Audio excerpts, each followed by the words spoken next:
Welcome to Clear to Respond. I'm Samantha Hoffman, Public Fire and Life Safety Officer, Barrie Fire and Emergency Service. Today, we have a guest here on our show from Office of the Fire Marshal and Emergency Management, Rick Derstroff. Welcome to the show. Thank you. We're here talking about flame jetting. What is your role with the Office of the Fire Marshal?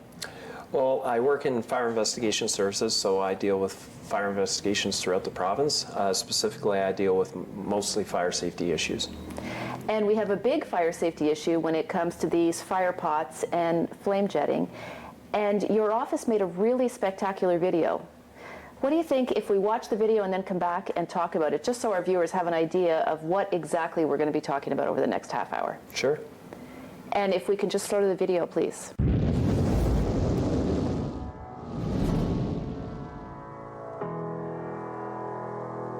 Flame jetting mostly occurs in a backyard, deck, patio, or similar outdoor environment during warmer weather. The persons involved usually have company or relatives over for a social function. On the table or on the deck is a liquid-burning candle or fire pot, which burns liquid fuel such as ethanol. The pots are usually ignited by use of a match or barbecue lighter after the fuel is added. As the evening wears on, the liquid fuel is consumed. The people around, believing that the candle has gone fully out, reach for the fuel container and proceed to refill the ornament. In many cases, the flame, although not readily visible, is still active, and when the new fuel is introduced, it ignites the vapors. The flame quickly follows the vapors upstream to the container, which ignites the fuel and air mixture within the container. The sudden overpressure from this rapid expansion displaces burning liquid with force from the container. The flaming liquid is then propelled onto nearby persons and the contents of the yard. To date, the Office of the Fire Marshal and Emergency Management is aware of 2 fatalities. There have also been several reports of people who have been seriously injured from flame jetting incidents. 3 safety tips. 1. Make sure the appliance is out and cold. 2. Where possible, purchase fuel in a container which has a flame arrestor. 3. Make sure no one is nearby when the refueling attempt occurs.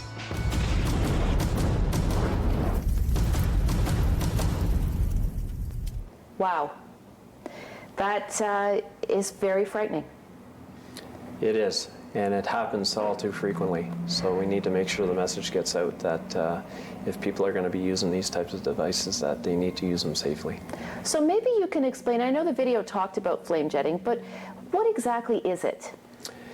It's a phenomenon that happens when you're pouring a flammable liquid onto a hot surface or an open flame, and the vapors from the flammable product catches on fire, and then it will jet out of the actual container, and it can jet up to 15 feet, so quite a distance. And it really doesn't matter who you are. Anybody is at risk if you have one of these. And we have a fire pot here on the table. They're pretty, and especially now with COVID, I guess, more people are staying home and creating those staycations. So we're seeing more and more people have them in their backyard. Yes, we are seeing it, and I mean, they're convenient because you don't have to cut wood or anything of that nature, and have a big fire pit. And they're fairly clean for the most part, but there are safety things that you have to take into account.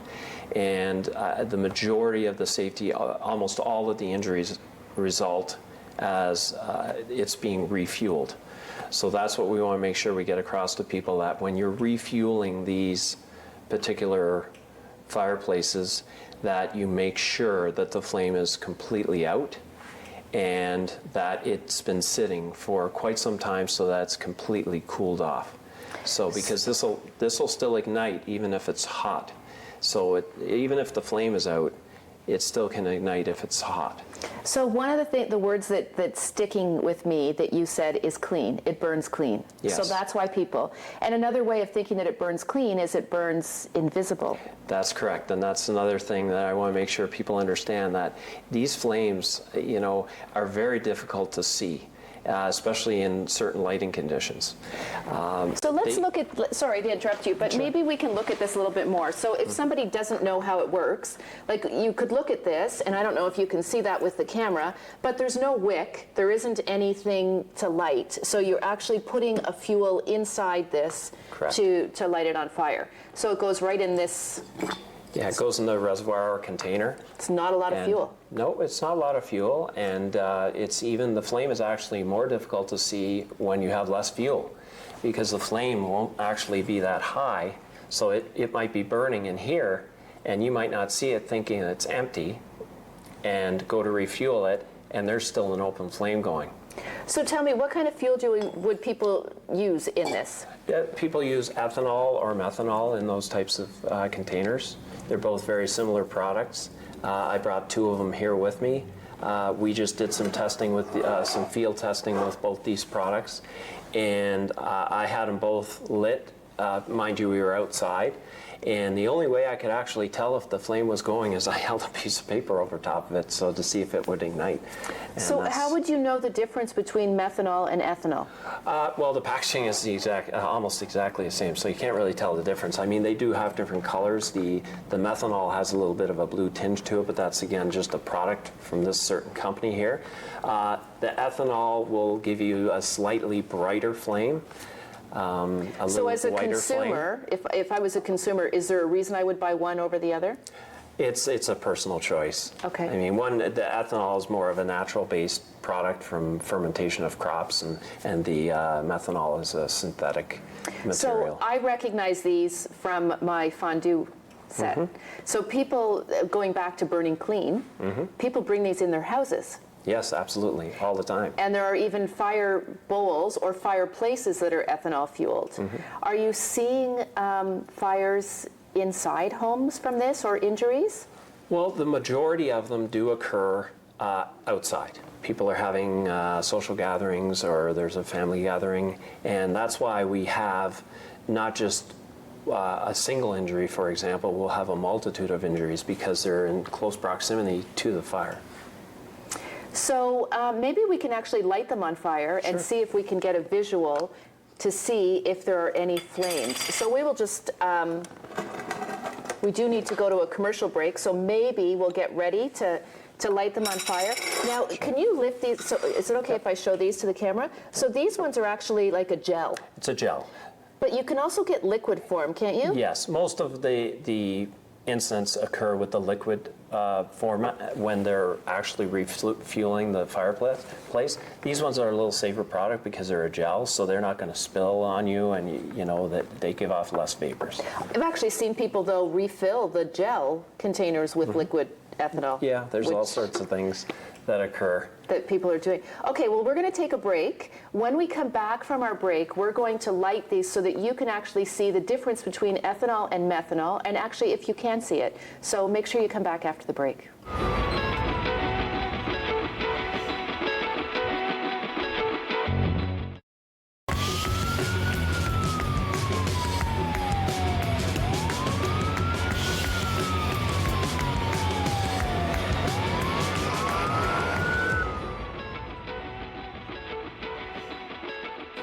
Welcome back to Clear to Respond. Today our guest is Rick Derstroff from the Office of the Fire Marshal, and we're talking about flame jetting. And so we're talking about the dangers that we have in our backyard where we think that we're being safe and we don't really realize the risks that we're taking. So we've got 2 containers in front now, one of ethanol and one of methanol. And the only way you're actually going to know what it is by reading your labels. Yes, and you can tell a little bit by the flame. The ethanol will give you a slightly brighter flame, a little more whiter flame, whereas the methanol is more of a blue flame. So we're doing this during the day, and you can't tell if they're lit or they're not lit. That was one of the things that we had tasked our viewers with to see. It's pretty hard to tell. Every once in a while you might catch a flame jumping, but I would think that most people would use this at night. Yes, it is very difficult to see, and even at night. And as I explained with the outdoor product here, once the product starts to get down low, it's even harder to see. So definitely, I just did some testing with these outside, and it was so hard to see the flame. Actually, I had to use a piece of paper to test it to see if it was actually going. So what's happening then? So people are using it, the flames are burning down, and then they want to refill them. Yes.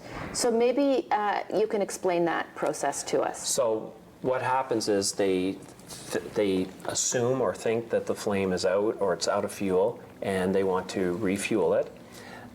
So they grab their container of fuel and they go to fill it, and it can also happen with just a hot surface as well. So the flame could be out and it could be out of fuel, but the surface could still be hot enough to ignite the vapors.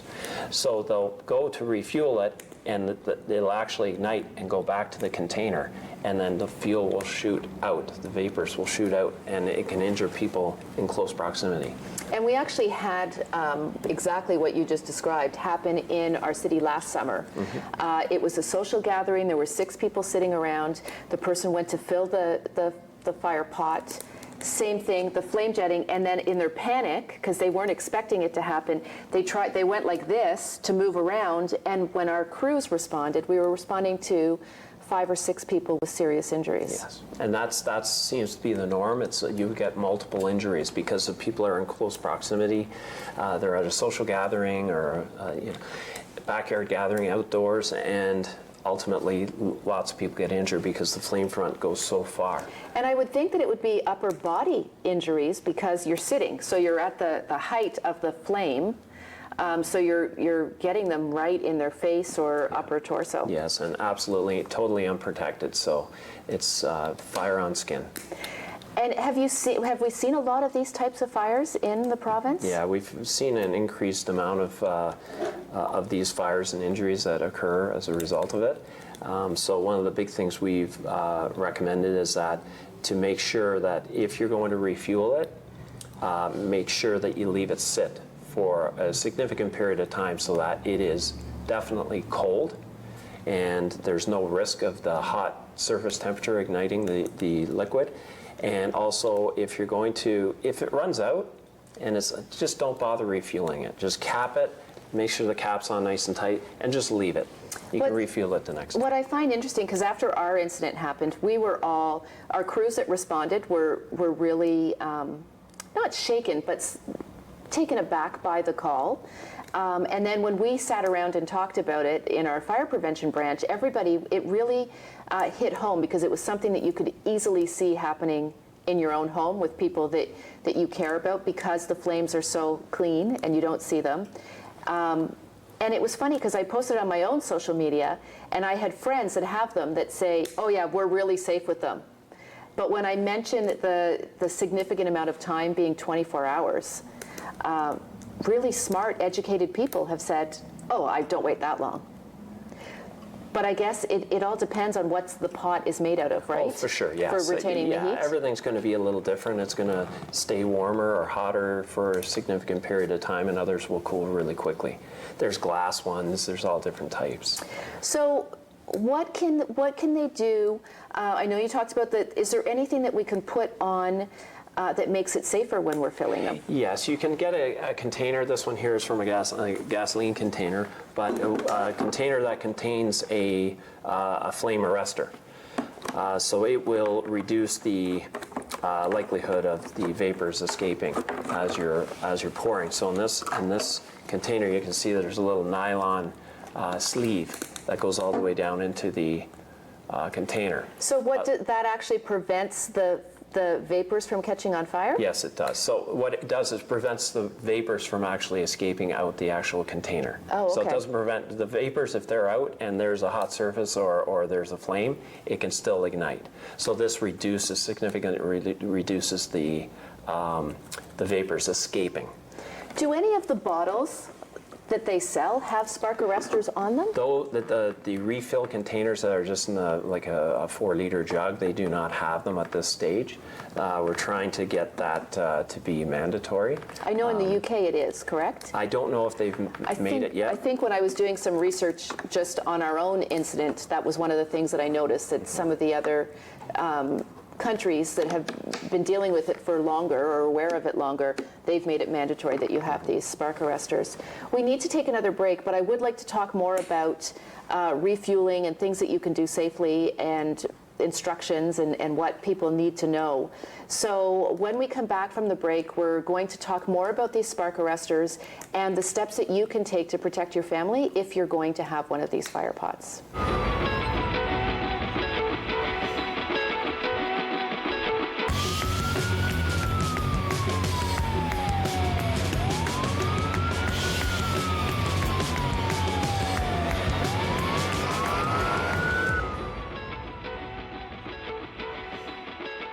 Welcome back to Clear to Respond. Today our guest is Rick Derstroff from the Office of the Fire Marshal, and we're talking about flame jetting.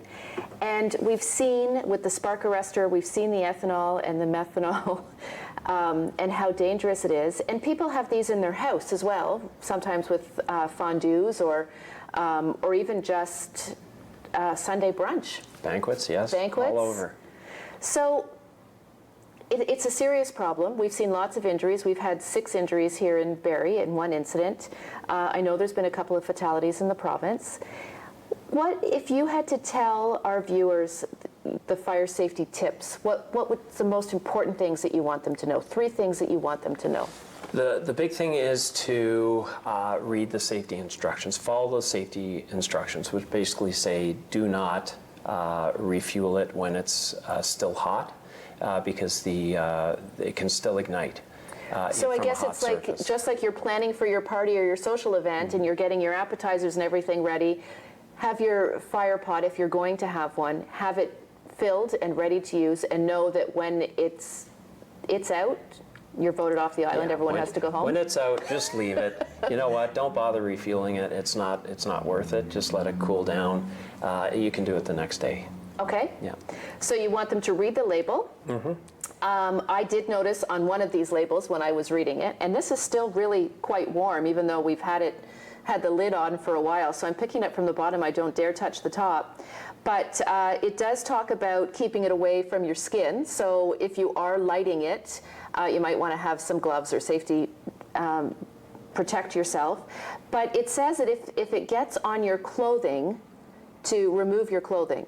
But there's an important step missing from that, right? Yeah, if your clothes are on fire, you've got to stop, drop, and roll. You've got to get that fire out. Right, so I guess that's just if it's just the liquid that hasn't ignited. But it's just not to make your clothes any more flammable than they might already be. But it's interesting. There's a lot of information on there. Mm-hmm. And what about, like, these ones are in the little tins, but the bottles? Yes. So you have that. Yes, so the containers, if you're going to use the containers, make sure that they have a flame arrestor on them. And this one here is a sample that I brought of a gasoline container with a nylon sleeve flame arrestor, and that just basically, it's permanently in here.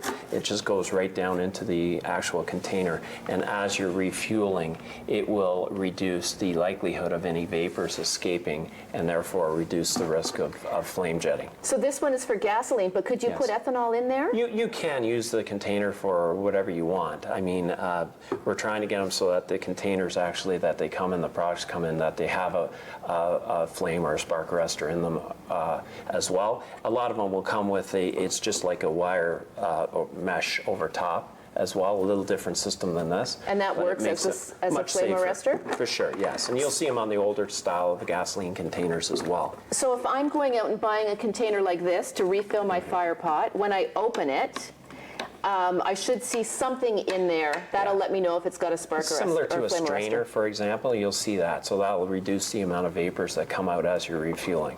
And if it doesn't have that, then if I've already invested in a fire pot, I should invest in a container that has a spark arrestor in it. And this container here, in addition to the spark arrestor, it also has this nice refueling nozzle as well. So you can control the amount of fuel. You can get closer in as well. You can open and close it easily and stop it really instant instead of having to go like this and then it spills over as well. And the main thing, the big thing is if you really have to refuel, do it when nobody else is around. And I think what's important with that is what we've seen is that it's not the person that's filling it that gets the injuries. Yes, because most of the time they're filling it up like this, and the people that are across are the ones that get injured. And so that's where the flame is jetting. Yes. So for your own protection, when you're doing it, do it by yourself. Follow all the safety instructions. Make sure you're filling when it's cool, and that you have a spark arrestor on your container. Yes.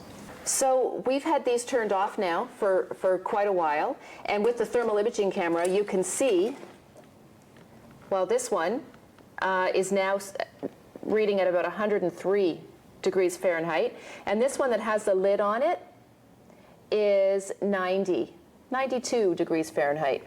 So there's nothing visible, there's no flame, it's not burning. Would you feel comfortable refilling that? No, I would not refill it. It's not worth it's too risky. And that's the other thing, is we put the lids on there to take all the oxygen away to make sure that the flame was out, and it's been out for quite some time. That hot surface is still too risky, and it might ignite the vapors. Okay. So it has to be completely cool, 24 hours in between refueling, and that way you'll be safe. Yes. Is there anything else that you want to add about this? No, like I said before, if the flame goes out, you just assume that it's still hot enough that it can ignite the fuel if you go to refuel it, so just leave it. Okay, so fill it once for the night and leave it at that. Okay, well, we have a story, and the problem when it comes to when we're preaching fire safety, and you probably know this from your experience as well, is everybody thinks it's not going to happen to them. Mm-hmm. And until we see the impact, or until we see that it actually does happen to somebody, it's easy to just think that's going to happen to other people. I don't need to worry about it. Well, we have a story. Judith's story was one of the fatalities, and her husband with Health Canada has made this public service announcement, and nothing drives home the importance of being safe around these fire pots like this PSA. I want to thank you very much for being our guest, and we're going to throw to the video now, and we can hear Judith's story, and hopefully that will be the last fatality that we've heard about in the province of Ontario caused by flame jetting. Thanks for having me. Thank you. Well, yeah, that's a hard thing to talk about, but Judith was a very hardworking, loving mother who loved her job as a dentist.